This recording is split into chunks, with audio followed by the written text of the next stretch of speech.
One last opportunity for the seniors to play at Beaver Stadium. You know, time flies. I remember when I was just a freshman out here, so just trying to take every moment, not for granted. A chance for the defense to stick it to the Scarlet Knights. A dynamic debut from a new number 9 at quarterback. Freshman year, I know it was tough for me, so I couldn't imagine being in his shoes as a quarterback, leading the ship. And a renewed decade-long commitment between the coach and school. All the signals are clear. Nittany Game Week starts now.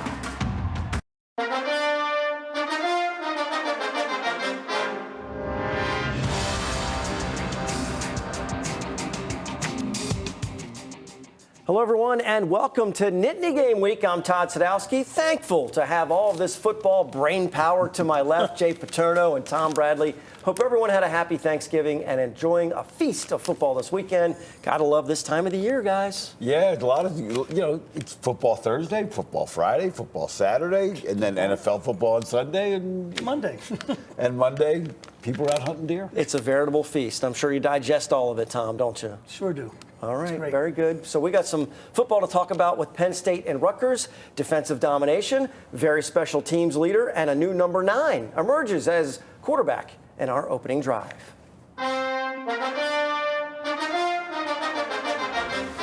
Now, this is the only Scarlet Knight I saw on the field smiling. The mascot, Penn State's defense suffocates them all day long. First time the Nittany Lions have shut out 2 Big Ten opponents in the same season. What do you think of the D? It's hard to get shutouts in this league. It really is. To get 2 in the same season is a great feat. It really is. I think the mascot was the only Scarlet Knight that crossed the goal line. That's where I found him, in around the end zone. But you can see they shut down completely any kind of running game. The quarterback wasn't very quick anyway, but couldn't throw the ball, couldn't run the ball. It was just total domination, guys. Yep, no doubt. And we'll talk a little bit about the special teams, but field position was huge for Penn State's defense. Tremendous day for the D. A lot of guys out with the flu or not 100%. The usual suspects rose to the occasion to get the job done. Guys had to step up, and and especially for the leaders, we had to, step up also and lead this team and keep the team positive. Now, the shutout was in jeopardy late with a 4th and short in the red zone. The Lions put the squeeze on them to keep them off the board.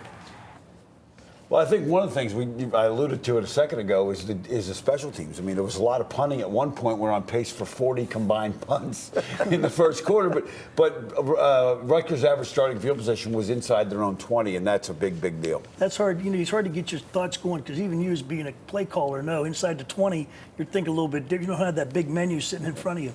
And when you don't have the game breaker they have, you've got to work to get those yards. That helped. Now, whenever a defense is in control, right, you want the special teams helping out, and they certainly did. Look at this video right here. Drew Hartlob is there waiting for it at the 3-yard line. It was just it was a display from Jordan Stout, who is now a Ray Guy finalist, by the way. Yeah, I can't believe Hartlob fair caught that. He should have returned it. Nobody would have tackled him. It looked like that would be the case. But, for Jordan Stout, came from Virginia Tech, and he just loves the fact that the Nittany Lions gave him a chance. I come here after the first year of handling kickoff and field goal. I'm a captain, and then I'm a 2-year captain the year after that, and I wasn't even on the leadership council at the school before. So the opportunities they've given me here is just unbelievable. I owe everything to this school. Not easy to handle all of the kicking duties. Quite a weapon to have on this squad. And you have the defense doing their thing. Jordan Stout making sure the Scarlet Knights have the long field, and then a new backup quarterback emerges. He comes in, 3 touchdown passes. You'd have to call it a dynamic debut, no matter the opponent, for a backup to come in and play the way Christian Bayou played. Yeah, and I think he really, Clifford was struggling clearly and obviously wasn't right. But he came in and was very decisive, and I think that was really important is to get the offense going. Then he hasn't played in a couple years. Remember, he missed his senior year, so that's his first really any type of work in front of live fire in a couple years. Well, and Tom, he did it with his legs. He came in, had a couple of nice plays. Here's another one, running the ball, and then on the move, he was accurate as well. I mean, look, you guys know what element that brings when you got a running quarterback, Tom, that can come in and beat you. I think that's the thing that people are going more and more to is that type of quarterback because rather than the guy that just X marks the spot back there, okay? The guys that can move around make it really tough on the defense. Jay, his first touchdown, rolling out to the right-hand side, very accurate throw to Jahan Dotson, and then he had a big one later on as well to Malik Mega. No question. I think they got Rutgers in a busted coverage here, got him open, but he found him. I mean, it's one thing to blow a coverage; it's another thing quarterback got to find him. And I think, as you mentioned, the legs. I don't think Rutgers was quite ready for that element because they did a nice job getting to him. Team's best offensive player made sure to give you some props for his performance. It's a tough job coming out here, playing in front of a lot of people. Your freshman year, I know it was tough for me, so I couldn't imagine being in his shoes as the quarterback, leading the ship. So I just want to give a big shout out to him. He did a great job leading us today. Especially when you consider this was his first game action, Tom, as you mentioned, since his junior year of high school. Senior year canceled due to COVID. He's been working hard in practice, earned the backup role midseason. Guys, a couple of full screens here you want to show. Some graphics talk about the Spartans already. Yeah, the Spartans, it's not an O-line, it's an old line. 30 combined seasons between the O-line and tight end. That means the average guy's a fifth-year senior. 130 combined starts, 2 super seniors. And then Kenneth Walker III coming into this game is a Heisman candidate. So let's take a look. 22-9 Penn State, Tom, since 1967 against Heisman winners. 1-0 versus running backs named Walker. Nittany Lions have an opportunity to end the regular season with a road victory against a highly ranked opponent.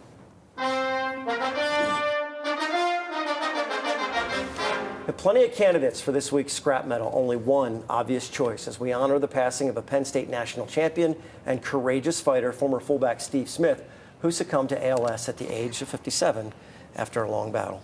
Yeah, we're gonna give this to Steve Smith. Such fond memories of him. I remember going to DeMatha to watch him play in high school, and he's captain of our team, and had 1,000 yards and 31 receptions and all those great things he did on the football field. But he was a different person. And heaven just got themselves one heck of a fullback and one heck of a person in Steve Smith. I also want to talk about Tim Shaw, too, doing his battle. There's Tim, 2006 academic All-American at Penn State. He's from high school up in Michigan. But there's a guy who gave everything to people. Two mission trips to Costa Rica, 2 mission trips to Haiti. He did the Best Man Tim nonprofit organization, okay? They named the stadium after him up there at his high school, Shaw Stadium. And Tim's motto was live your best life today and enjoy every little blessing. And he's another phenomenal person. Great honor. Well done, guys. All right, so coming up next, we're scouting the Spartans. Our coaches show us what the Nittany Lions need to do to stop Michigan State in all 3 facets of the game. Tom Bradley's Scrap Metal is sponsored by Team DUI, creating a safer and healthier environment for everyone in the Commonwealth. Scouting Report is sponsored by Penn State Health, giving you the care you want, where you want it. Visit PennStateHealth.org to find a provider near you.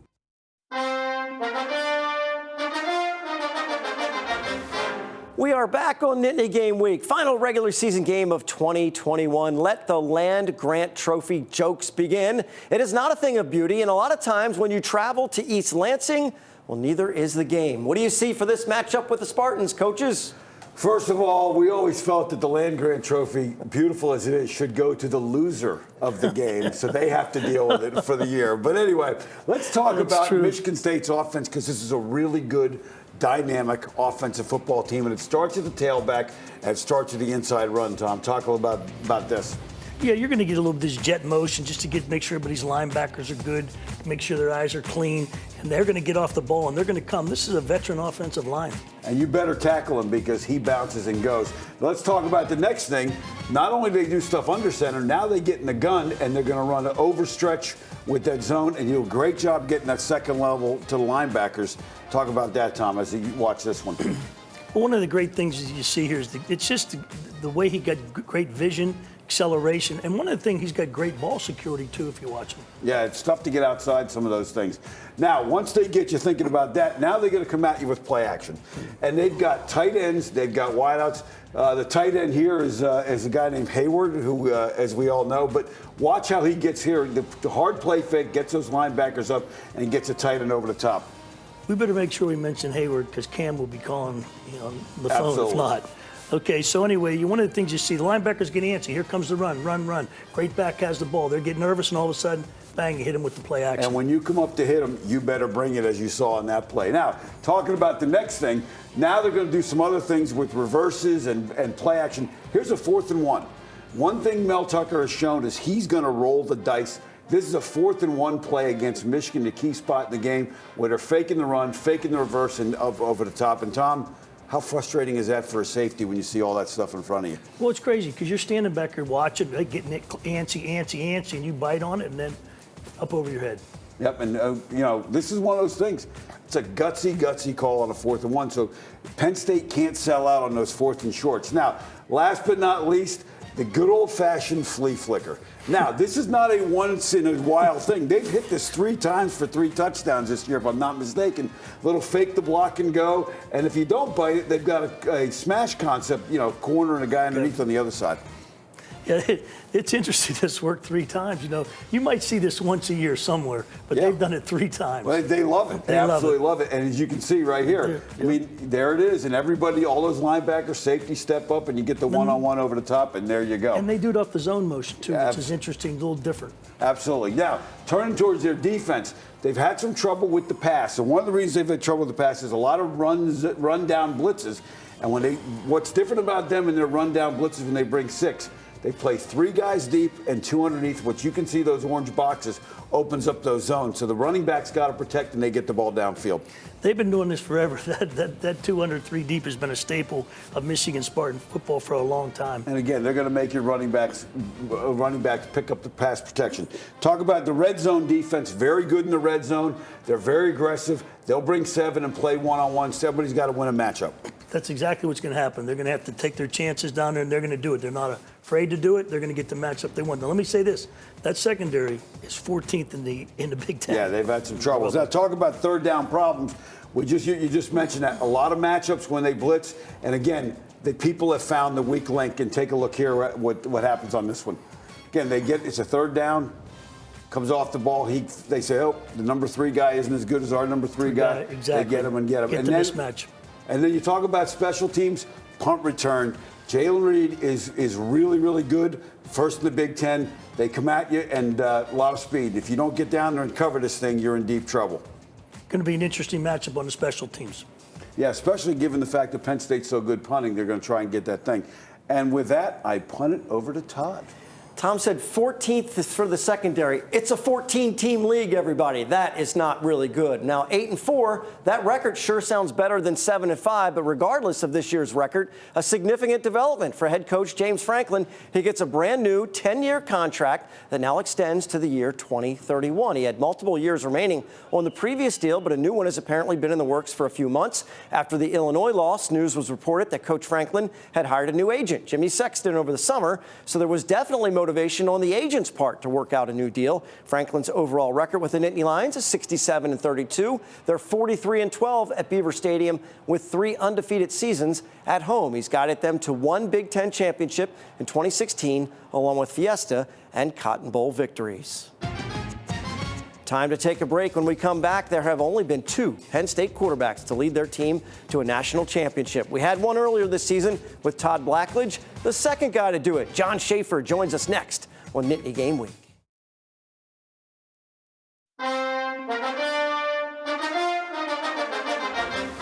Well, welcome back. Time for our Impact interview. And some clubs are tougher to get into than others. National championship winning quarterbacks is a very exclusive one. Our next guest has been a member for over 3 decades. Former Penn State QB John Schaefer, thanks so much for the time. Tom, Jay, and I are really excited to talk to you. It's a pleasure to be here. Thanks for asking me. Happy Thanksgiving to everybody. It's great to see you guys. All right, well, so we call this the Impact interview, John, and obviously sports has made a big impact in your life. Not many environments are more competitive than the football field. Wall Street may be one of them. Can you talk about how playing at Penn State helped prepare you for a highly successful career in the Big Apple? Well, I think, one of the best things about Penn State, and one of the reasons why we all went there was you wanted to put yourself in a position to play the best teams and to maybe play for a national championship. Back in the 80s, that happened every 4 years, or at least we put ourselves in a position. We were lucky enough that my year, we were lucky enough to at least play into. The guys a year ahead of me played in 3. But what really mattered and what was most important to Joe and what was most important to us was what happened after you were gone.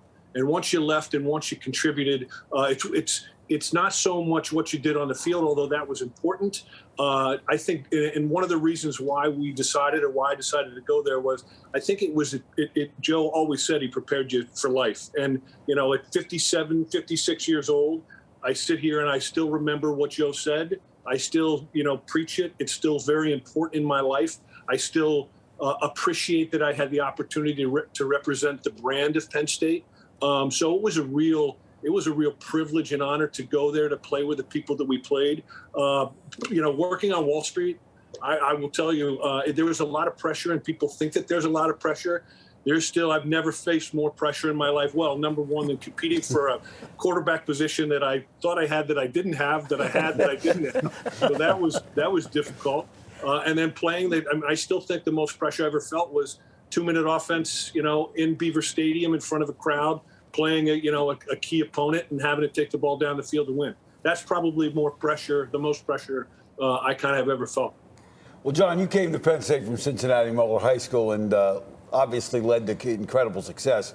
As far as Penn State quarterback Sean Clifford has played, as well as he's played, do you think he would have been even better had he come from Moeller rather than that school you love, St. X? And all kidding aside, how much does it mean to be part of such a great tradition at Penn State? Well, it was great to be a part of, it still surprises me that Penn State has won a national championship. You can call the Kerry Collins years as they had a fantastic team and arguably maybe better than our team. Certainly at the quarterback position they were. But coming from Moeller, I've said that Moeller prepared me. I mean, there were 27 guys that were recruited my senior year in high school. 9 went to Division I. And I used to say 23 because I thought that was the stat, and I was afraid to lie or exaggerate it. The number was 27. So Steve Kalani and the Moeller program, it created greatness. We really studied offenses, and I think I still look back and I remember sitting in the quarterback meeting room when I first was a freshman at Penn State, sitting with Coach Bob, and I knew how to read defenses. We had run part of the Penn State offense at Moeller, so coming from Moeller, the preparation of playing in front of 21,000 people, playing in big games, playing with great players, I think really prepared me well once I got to Penn State. Hey, John, you're being way too humble here. I know you only lost one game as a starter your whole career, and it was the national championship game against Oklahoma, so you're being way too kind here. But hey, Joe Paterno often referenced you as one of the greatest leaders he'd ever coached. In 1986, you were captain of a national championship team. We lost one of your co-captains from that team this past week. Can you talk about Steve Smith and the kind of teammate and player he was for those who don't remember how great he was? Yeah, he was. It's very sad news. I think I heard it watching. It was fitting. Matt Millen, at least on the Big Ten Network, that's where I heard it when he broke it in the third quarter.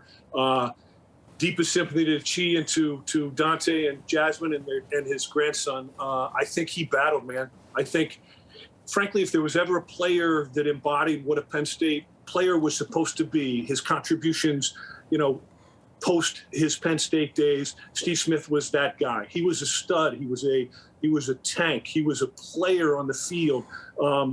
And he had a great 4 or 5 years at Penn State. He had a great 9 years in the NFL. It was really, really important, and he made his impact. If the world had stopped then, he would have made his impact. But what he did, and I think what we had talked about, Joe cared about and the Penn State tradition was very much about what you did in your life. And if there was ever a person that checked all of those boxes, if there was ever a person that was a good husband, who was a good dad, who had such a difficult curveball thrown at him, he fought courageously. He set a good example. He deteriorated physically, but he still smiled. He still laughed. He accepted the challenge of having ALS, and you see it, and you read about all of the things that his family talks about now. He accepted it. He worked at trying to beat it. And he tried to survive each day for his wife and for his kids. And you talk about if what we're supposed to do is leave something behind, Steve Smith did. He was a great football player. He was a fantastic football player, but he was a better example. And great dad, great husband. John, please hang with us for a minute. We're going to step aside for the TV show and take a break. We will continue our interview with John Schaefer. If you want to see the entire conversation, make sure you go to NittanyGameWeek.com for the full interview along with other web-exclusive content. Bittersweet day for the seniors. Last time wearing the home blues in front of the home crowd at Beaver Stadium. Some thoughts from the final year guys when Nittany Game Week returns. Going to show you some video of Senior Day while you guys reminisce about some of these kinds of moments. Final game at Beaver Stadium for the seniors. Never easy. Every senior I coached said he wouldn't cry, and every one of them did cry. Yeah, and everyone says they'll just run out and they won't do anything dumb, but they do. They always have to do something funny. Yeah, well, I mean, it's an emotional moment for these guys. We even saw a video of Journey Brown. There he is right there. Good to see him healthy and doing well. And it's a good chance for the seniors to reflect. You know, time flies. I remember when I was just a freshman out here, so just trying to take every moment, not for granted, you know, just trying to count my blessings and just be grateful for the position I'm in today. Well said by Jonathan Sutherland. Special day for everyone involved in the program. Players to watch for the Spartans game. I think this is a veteran offensive line, Tom. Going to be a big matchup there. Jaden Reed, the wideouts, and the tight end, I think they give Penn State problems. Yeah, you know, I'll tell you what, as you know, that offensive line is going to be key to get that running game going. And on the defensive side, they play a lot of defensive ends. Will Penn State's tackles be able to stay fresh? And then the blitzing linebackers, keep an eye on that. Don't miss our depth chart at NittanyGameWeek.com, which includes these local businesses. Our goal is to build a team in the community that supports the show and that you in turn support as a viewer. It's going to keep the hometown strong, and the list is growing. The website to visit is NittanyGameWeek.com. The depth chart, impact interviews, other web-exclusive content, all found in one convenient location on the web. You can see the show on our network of stations, of course, and then share it with everyone by sending them to NittanyGameWeek.com.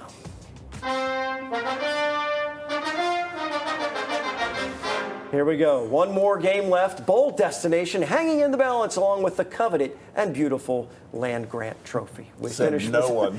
Says no one. We finished with some pride picks as Nittany Lions fans enjoy the last home game of the season. And Happy Valley. For Jay and Tom, I'm Todd. Thanks so much for watching Nittany Game Week. We'll see you next time.